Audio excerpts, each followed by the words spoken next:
Okay, don't fall out of your chair when you hear this, but 49ers fans are expected to take up 53% of the crowd in Seattle on Sunday. Yes, this is the first time ever that 49ers fans are expected to be in the majority in Seattle. Lumen Field, the former CenturyLink Field. What was it before then? Quest Field? Remember that Patrick Willis had an insane pick six at Quest Field. But I mean, this is the 49ers House of Horrors, the place of the 12th man.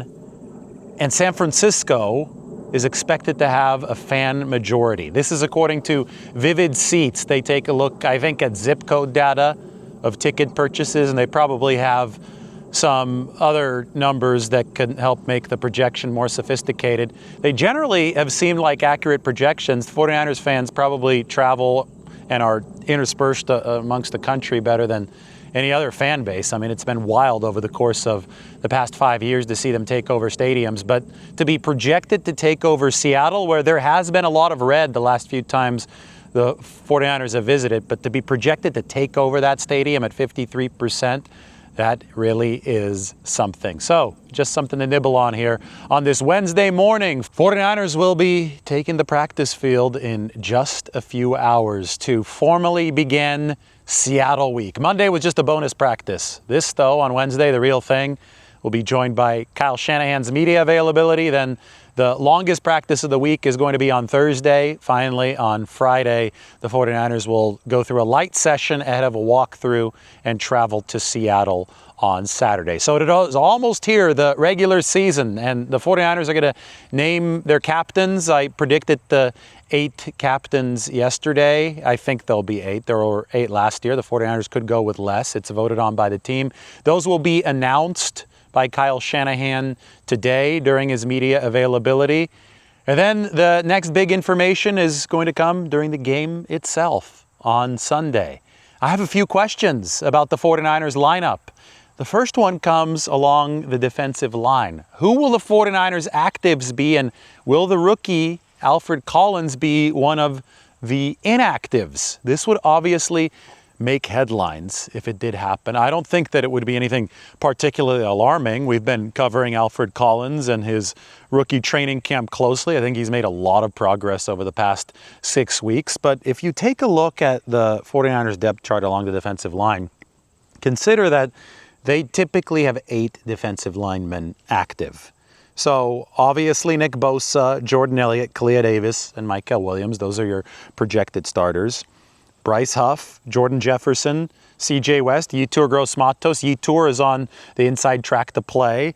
I think those are your 8. Maybe you take 9, but even if you do take 9 on the game day active list, part of your 46 up on Sunday, would Alfred Collins make that cut? Or would they try to go edge rusher heavy? Would Robert Beal Jr. or Sam Okawanu make the cut instead for the 49ers? Given the fact that they've got 11 on the 53-man roster, 11 defensive linemen, I think it is very, very possible, if not likely, that 9 are up for the game.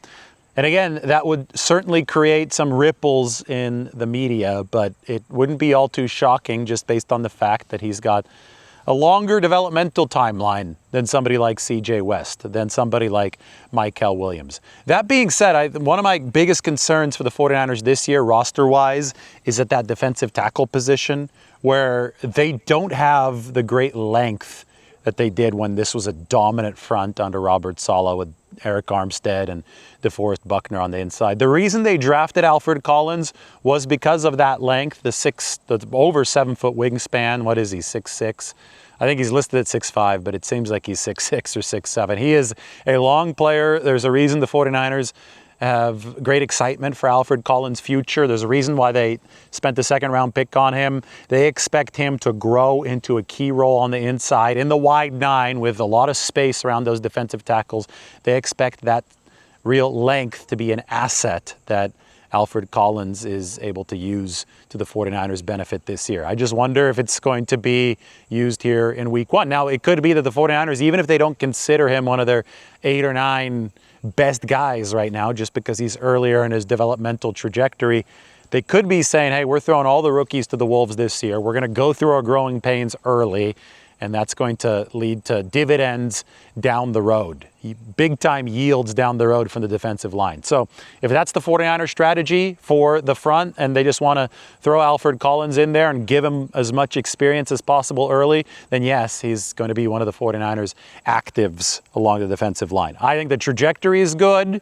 We'll see if the timing is right for San Francisco on Sunday.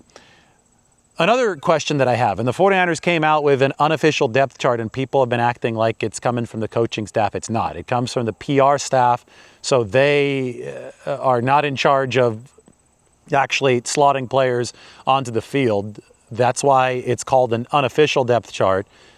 I do believe people should not be taking it as seriously, but they have seen that Jair Brown is listed above Marques Sigle at one of the starting safety positions, even though that's not what we have been watching at practice. Whenever Marques Sigle has been healthy over the past few weeks, and whenever Jason Pinnock has been healthy, those have been the 49ers' two starting safeties. And I think it's going to play out that way on Sunday. You'll have Pinnock, you'll have Sigle. That is a rookie whom the 49ers will be comfortable in starting. Now, the bigger question for me at safety is what happens after Malik Mustafa returns. Because it's clear that the 49ers view him as a star player. He was a star player last year.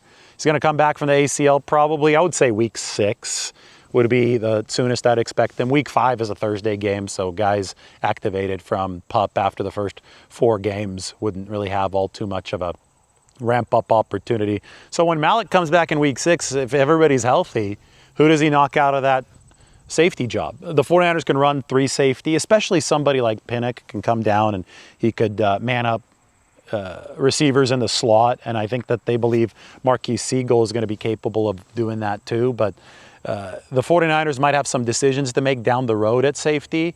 It's just important to keep that in mind. But right now, I think that the decision's already been made. And you should follow my depth chart. We've had Marques Sigle at the top of the 49ers heap for quite some time alongside Jason Pinnock. Other than that, I talked about the captains for the 49ers. I do think that the one question that I have is Deommodore Lenoir or Ricky Pearsall, or both, since the 49ers aren't necessarily limited to one of those two guys. They're not limited to 8 captains. They have the 7 incumbents. They had 8 last year. Deebo Samuel left. And I do wonder if one of the new captains is going to be Pearsall or if it will be Lenoir. And it will just be interesting to see how the 49ers voted. I do know just in general, Kyle Shanahan loves having a pillar at every one of the position groups. Because if you have a guy like Trent Williams in the O-line room, a guy like Bosa in the D-line room, Warner with the linebackers, Lenoir with the secondary, obviously Purdy, McCaffrey, Kittle, and then maybe Pearsall, because Brandon Ayuk is going to be beginning this season on PUP. But Pearsall for the receiving room. For a team that is as young as the 49ers are, for a team that's gone through a real youth movement over the course of this offseason, those are great guiding forces in each of those respective position rooms. Kyle Shanahan loves that. That's why in our roster we have shaded all of the A-list pillars in yellow. Those are the foundational beams of this team. When the 49ers underwent the roster reconstruction of the offseason, they kept the main beams in place, right? The pillars in place. And then they filled out around them. They got younger around them. So you want to be able to communicate the message that you've ridden to great success as a program over the course of the past several years. You want to be able to impart that on the younger players, and the best way to do that is to have examples for each of those guys in each of those position rooms. You spend hours upon hours upon hours watching tape with your position mates.